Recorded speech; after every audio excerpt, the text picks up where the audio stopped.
네, 우리 말씀은 역대하 12장 말씀입니다. 1절부터 16절까지 말씀인데 우리 같이 읽도록 하겠습니다.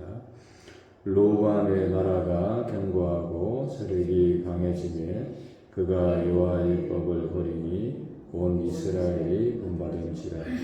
그들이 여호와께 범죄하였으므로 로보암 왕 제5년에 애굽 왕 시삭이 예루살렘을 치러 올라오니 그에게 병거가 1200대요 가병이 6만 명이며 애굽에서 그와 함께 온 백성 곧 리비아와 숫과 구수의 사람이 헤아릴 수 없이 많더라. 시삭이 유다의 견고한 성읍들을 빼앗고 예루살렘에 이르니 그때 유다 방백들이 시삭의 일로 예루살렘에 모였는지라. 선지자 스마야가 르호보암과 방백들에게 나와 이르되 여호와께서 이같이 말씀하시기를 너희가 나를 버렸으므로 나도 너희를 버려 시삭의 손에 넘겼노라 하셨다 한지라. 그의 이스라엘 방백들과 왕이 스스로 겸비하여 이르되 여호와는 의로우시다 하매 여호와께서 그들이 스스로 겸비함을 보신지라. 여호와의 말씀이 스마야에게 임하여 이르시되 그들이 스스로 겸비하였으니 내가 멸하지 아니하고 저희를 조금 구원하여 나의 노릇 시삭의 손을 통하여 예루살렘에 쏟지 아니하리라. 그러나 그들이 시삭의 종이 되어 나를 섬기는 것과 세상 나라들을 섬기는 것이 어떠한지 알게 되리라 하셨더라. 애굽 왕 시삭이 올라와서 예루살렘을 치고 여호와의 전 보석과 왕궁의 보물을 모두 빼앗고 솔로몬이 만든 금방패도 빼앗은지라. 여로브로암 왕이 그 대신에 노수로 방패를 만들어 왕궁을 지키는 경호 책임자들의 손에 맡기매 왕이 여호와의 전에 들어갈 때마다 경호하는 자가 그 방패를 들고 갔다가 경호실로 도로 가져갔더라. 르호보암 왕이 스스로 겸비하였고 유다에 선한 일도 있었으므로 여호와께서 노를 돌이키사 다 멸하지 아니하셨더라. 르호보암 왕은 예루살렘에서 스스로 세력을 굳게 하여 다스리니라. 르호보암이 왕위에 오를 때에 나이가 41세라. 예루살렘 곧 여호와께서 이스라엘의 모든 지파 중에서 택하여 그의 이름을 두신 성에서 17년 동안 다스리니라. 르호보암의 어머니 이름은 나아마여 암몬 여인이더라. 르호보암이 악을 행하였으니 이는 그가 여호와를 구하는 마음을 굳게 하지 아니함이었더라. 르호보암의 처음부터 끝까지의 행적은 선지자 스마야와 선견자 이도의 적보책에 기록되지 아니하였느냐. 르호보암과 여로보암 사이에 항상 전쟁이 있으니라. 르호보암이 그의 조상들과 함께 누움에 다윗성에 장사되고 그의 아들 아비야가 그를 대신하여 왕이 되니라. 아멘. 오늘 역대하 12장 말씀입니다. 오늘 본문은 이제 이 르호보암이 일종의 이제 불순종이겠죠. 교만으로 인해서 이제 이 하나님의 심판을 받는 그런 내용이라고 이야기할 수가 있습니다. 사실 이 르호보암은 이제 그 집권 초기에는 이 강압 정치를 표방하면서 나라를 이제 분열하게 만든 그런 임금이라고 이야기할 수가 있습니다. 하지만 이제 르호보암은 그 자신의 잘못을 좀 깨닫고 백성들에게 선정을 베풀고 또 믿음으로 나라를 좀 잘 다스리게 됩니다. 그리고 이제 그로 인해서 유다는 이 하나님의 이 축복을 받아서 점점 나라가 좀 부강해져 갔습니다. 하지만 이제 오늘 본문에 보게 되면 이 나라가 좀 잘 이제 성장하고 이 부강해져 가니까 또다시 이제 이 르호보암은 이 하나님의 율법을 버리고 또 하나님께 이제 불순종하게 되는 것을 우리가 좀 볼 수가 있습니다. 형통할 때, 좀 나라가 부강할 때 이 나라를 좀 잘 다스려야 되는데 르호보암은 또 이렇게 나라가 부강해지니까 또 갑자기 또 교만해져 가지고 그렇게 오늘 본문 1절에 보게 되면 그가 여호와의 율법을 버리니 온 이스라엘이 본받은지라 이렇게 말씀을 하고 있습니다. 사람들은 좀 일이 좀 잘 풀리면 그때는 또 하나님이 없어도 괜찮다는 그런 착각에 빠질 때가 참 많이 있습니다. 하지만 이제 선즉 넘어질까 조심하라 그랬는데 우리가 좀 일이 잘 풀리고 형통할 때 우리가 사실은 좀 더 조심하면서 하나님 앞에 서야 될 줄로 믿습니다. 하지만 오늘 본문에 나오는 이제 로보암은 이제 그렇게 하지 못했다라고 하는 것입니다. 그래서 하나님께서는 이 로보암을 보시고 그의 범죄함으로 인해서 이제 애굽 왕 시삭을 이제 불러 올려서 결국 예루살렘을 치게 만드는 것을 좀 보게 됩니다.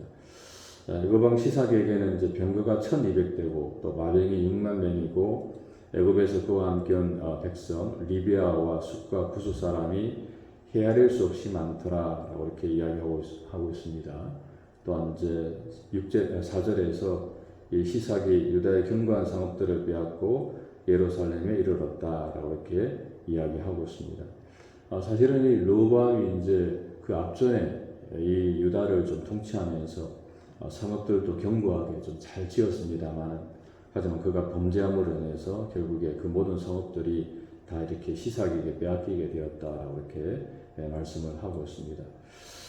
그래서 이제 이 사태의 심각성을 깨달은 이 유다 백성들이 이 시삭의 일로 예루살렘에 이제 모여들었는데 그때 이제 이 스마야 선지자가 이 로보암과 방백들에게 이렇게 말하기를 너희가 하나님을 버렸으므로 나도 너희를 버려 시삭의 손에 넘기노라라고 이렇게 이야기하는 것을 좀 볼 수가 있습니다.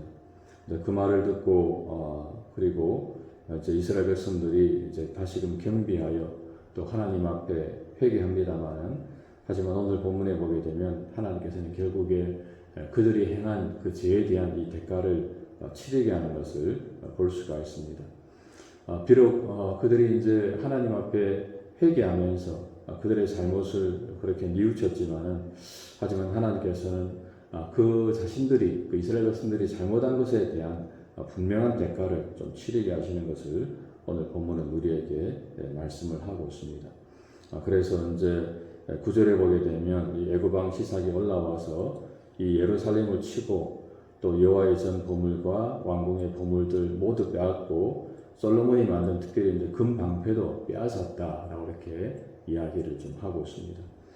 그런 가운데 이제 로보암은 또 나름 또 예전에 이제 하던 습관이 있어가지고 이 자신이 노수로 방패를 만들어서 그 국문을 지키는 경호 책임자들의 손에 맡기게 되었다라고 이렇게 이야기하면서 왕이 여호와의 전에 들어갈 때마다 같이 갖고 들어가고 나올 때 또 도로 가지고 나왔다라고 이렇게 이야기를 좀 하는 것을 좀 보게 됩니다.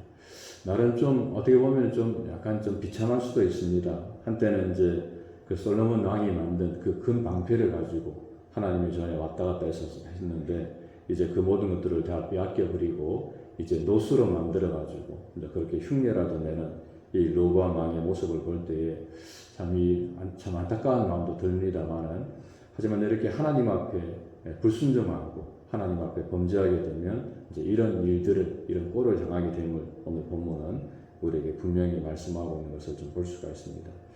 그리고 13절부터 16절까지는 이 르호보암이 결국에 이제 어떤 모습으로 결국 어떤 왕이었는가를 오늘 본문은 기록을 하고 있습니다. 특별히 이제 14절에 보게 되면 이 르호보암이 악을 행하였으니 이는 그가 여호와를 구하는 마음을 굳게 하지 아니함이었더라라고 이렇게 말씀을 하고 있습니다. 다시 말하면 이 역대기 저자는 이 르호보암 왕의 마지막이 하나님께 불순종하는 왕이었음을 오늘 본문은 우리에게 이야기하고 있습니다. 다윗이나 솔로몬처럼 물론 솔로몬도 하나님 앞에 100% 순종하지는 않았습니다만은 하지만 역대기 저자는 이 솔로몬도 하나님 앞에 정말 순종하고 하나님의 뜻을 구한 그런 왕이었다고 기록한 반면에 오늘 본문에 나오는 이 르호보암 왕은 악을 행하는 왕이었고 또 하나님을 구하는 마음을 굳게 하지 아니한 왕이었다라고 이렇게 평가하는 것을 좀 보게 됩니다. 이 말씀을 통해서 이제 우리들도 하나님께서 우리의 일생을 돌아볼 때에 과연 우리를 어떻게 평가할 것인가 한번 우리가 이 시간 좀 생각해보는 그런 시간이 되었으면 좋겠습니다. 매일마다 정말 하나님의 뜻을 구하고 또 하나님께 일평생 순종함으로 하나님을 그렇게 믿음으로 살아갔던 그런 사람인지 아니면 또 우리도 때로 악을 행하면서 하나님께 정말 불순종하는 그런 삶으로 우리가 일평생 살았던 어떤 그런 성도였는지 한번 좀 우리 자신을 좀 돌아보면서 정말 매일마다 매일 하나님 앞에 믿음으로 살아가는 그런 삶을 살아갈 수 있도록 이 시간도 하나님 앞에 구하는 저와 여러분들의 삶이 되시기를 주님의 이름으로 간절히 부탁을 드립니다. 기도하겠습니다. 참 좋으신 하나님, 크신 은혜와 사랑 감사합니다. 하나님 오늘도 하나님 특별히 이 역대하 12장 말씀을 통해서 또 우리에게 교훈해 주심을 감사합니다. 하나님 바라옵기는 형통할 때에 정말 더욱더 하나님 앞에 바로 서는 저희가 되게 도와주시고 주님을 바라보고 주님을 믿고 의지하며 믿음으로 나아가는 저희 모두가 될 수 있도록 은총을 나리워 주옵소서. 또한 하나님 특별히 우리의 삶의 마지막에 하나님께서 우리를 어떻게 평가할 것인가를 우리가 늘 그것을 생각하면서 오늘도 우리에게 주어진 이 하루하루 정말 믿음과 순종함으로 하나님께 나아가며 하나님의 뜻을 구하는 참된 성도들이 될 수 있도록 은총을 베풀어 주시옵소서. 오늘도 아버지 하나님의 크신 은혜와 평강이 우리의 삶 속에 함께하기를 소원하옵고 사랑 많으신 예수님 이름으로 간절히 기도하옵나이다. 아멘.